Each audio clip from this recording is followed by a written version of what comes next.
रहता था रात्रि में। तो एक बाबा के यहाँ पर गया तो बाबा ने कहा कि बेटा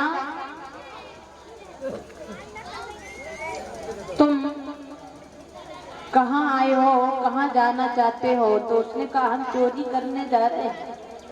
तो कहा कि साधु बन जाओ। तो कहने लगे क्यों साधु क्यों बन जाए, हमारे बिना हमारे घर वाले मर जाएंगे रो रो करके। क्यों कि हमारी माँ जब तक हम दिखाई नहीं दे तब तक खाना नहीं खाती, हमारी पत्नी बहुत चाहती है, हमारी भौजाई भैया सब बहुत चाहते हैं। तो उस बाबा ने कहा कि बेटा ये सब झूठे रिश्ते नाते हैं। और उसने लड़के ने कहा नहीं बाबा, मेरे घर में मुझे सबसे ज्यादा चाहते हैं। तो बाबा ने कहा पहले ये बताओ धन कितना कमाते हो? तो कहने लगा धन की तो कोई सीमा ही ना, एक रात में कितनी चोरी हो जाए उतना ही धन है हमारे पास। 2 लाख की भैंस बेच लें, कभी कभी सोना चांदी निकाल लें तो लाख लाख 2 लाख एक रात की आमदनी है हमारी। और जब इतनी आमदनी होगी तो घर में प्रेम तो वैसे भी होगा, सब प्रेम करते थे। तो बाबा ने कहा कि एक बात हमारी मान लो क्या, कि आपको हम एक बात बताते हैं कि आप कुछ देर के लिए सांस रोक के लेट जाना और फिर आप ये देखना आपके घर वाले आपके लिए रोते हैं, आपकी कमाई के लिए रोते हैं। कि सांस रोके रहना तो भैया बा लड़का ने कई सांस कब तक रोके रहे, ऐसा ना हो कि हम सांस रोके रहें और आप आओ ना तो हमारी सांस जो है सो निकल जाए। कहने लगे बाबा जी कि मैं आऊंगा जरूर, विद्या सिखाई सांस रोकने की। तो वो लड़का जा करके कहता है घर में भोजन बनवाया कि भोजन बनाओ, बड़ा सुंदर से भोजन पकवान खीर पुआ बनवाए। और जैसे भोजन तो बन के तैयार हुआ तब तक उस लड़के ने अपने आप जमीन पर पटक खाई और सांस रोक के लेट गया। पूरे घर में रोबा राट पड़े हैं, पत्नी रो रही है, भैया रो रहे हैं, सब रो रहे हैं। भौजाई कह रही है इतना पैसा लाते थे, कभी सोना लाते कभी चांदी लाते, सब अपनी अपनी कमाई आमदनी की बातें कर करके रो रहे हैं। काफी देर हो गई, तब तक महाराज बाबा ने सोचा कि हमने उसको विद्या सिखाई है, अब वो लेटा होगा, अब हमें चलना होगा। तो बाबा गांव में आवाज लगाते जा रहे हैं कि कोई हमसे दवा करा ले, हम फ्री दवा कर देते हैं और एक छोटी सी दवा में मुर्दा जीवित कर देते हैं। कोई दवा करा लो, कोई दवा करा लो। भैया उसी गली में पहुंचे, उन्हें तो पता है कि यहाँ मुर्दा पड़ा है। तो बाबा घर के भाग करके आए, कुछ सदस्य बाहर खड़े। किन्नी बाबा आप अच्छे समय पर आइए, चलिए हमारे शाम को एक हमारा भैया है परिवार का लगता है, उसको पता नहीं क्या हो गया। तो भैया बाबा गए, बाबा ने कही सब हट जाइए दूर, अब हम दवा करेंगे। क्या बाबा जैसे ही पहुंचे तो बस तसल्ली आ गई, जो सांस रोकी पड़ोवन की भले हुआ आएगा ना, मरे जाते इतनी देर हो गई सांस रोके रोके। और जैसे ही बाबा आए तो बाबा ने कही एक रेख निकाली झोली में, तंत्र रेख की पुड़िया। सबसे पहले लड़के के बाप से कहा कि आप इसको खा लो, और आप खा लोगे तो आप मर जाओगे, लड़का जीवित हो जाएगा।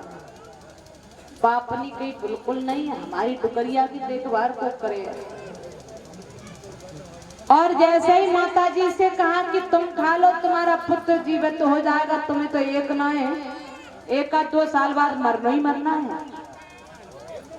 टोकरी ने कही हम खा ले, हमारी टुकरा को ये बहु रोटी देवे वाली ना, मना कर दी। पत्नी बैठी है, पत्नी के पास में लड़का की भौजाई बैठी।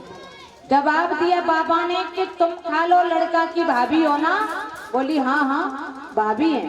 कि तुम खा लो तो तुम्हारा देवर जिंदा हो जाएगा और तुम मर जाओगे। भौजाई पहले तो मूड पटक रही, जो ही खाए जो की सुनी सो कहने लगी हम क्यों खाएं, खाए बोझा को मरेगा हो सो हमारा तो साथ हाथ उठाड़ो।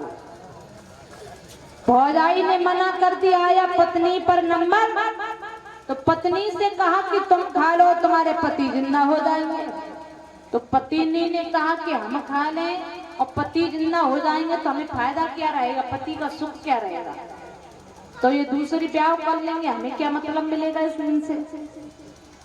तो पत्नी ने कहा कि हम अपने बच्चों को देखभाल करेंगे और हम मर जाएं, हमारे पति जिंदा हो जाएं तो हम कहीं देख भी आ रही हैं कि हमारे बच्चों को कौन पाल रहा है, क्या हमें पति का सुख मिलेगा, इसलिए मैं नहीं कर सकती हूँ। अब भैया बाबा ने कही कि हम ही पी लें। सोई सब जन कहने लगे, वैसे तो सब पीछे को हट गए, सब कहने लगे हाँ बाबा तुम ही पी लो। और जैसे कही बाबा तुम ही पी लो, सुबह में कोई जहर थोड़ी ना है, वैसे ही रेख आती। बाबा ने कहा लला कान में साथ की गई, उठ के देख लो, तुम कह रहे थे मेरे घर वाले बहुत चाहते हैं मैं महात्मा कैसे हो जाऊं, देख लिया तुमने। और बाबा ने कहा, उस लड़के ने कहा कि देख लिया दुनिया का सारा नजारा और नाम किसी के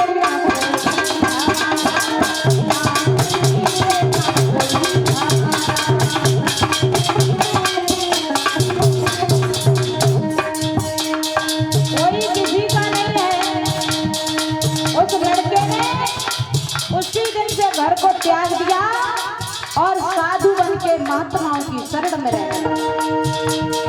देख लिया दुनिया का सारा ना हम किसी से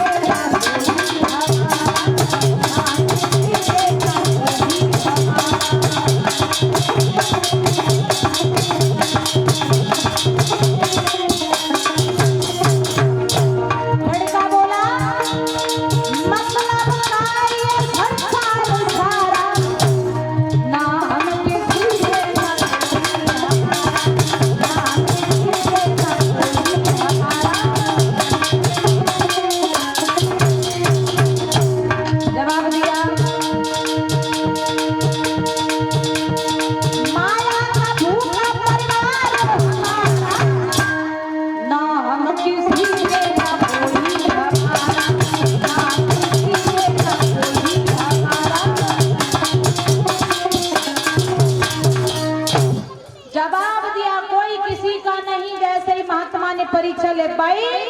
तो उसी दिन से चोरी को बंद किया और चोरी चपाटा छोड़ करके महात्मा बन गया, भजन करने लगा। कहने लगे परिवार को पालने के लिए मैंने चोरी करी और जिस दिन मृत्यु का समय आएगा ना तो ये सारी मुसीबतें मेरे शरीर पर पड़ेगी। परिवार मजा मार रहा है, मैं क्यों ऐसे काम करूं, नहीं करना अब ऐसा काम। भजन में लीन हो गया। बोली गोविंद भगवान की।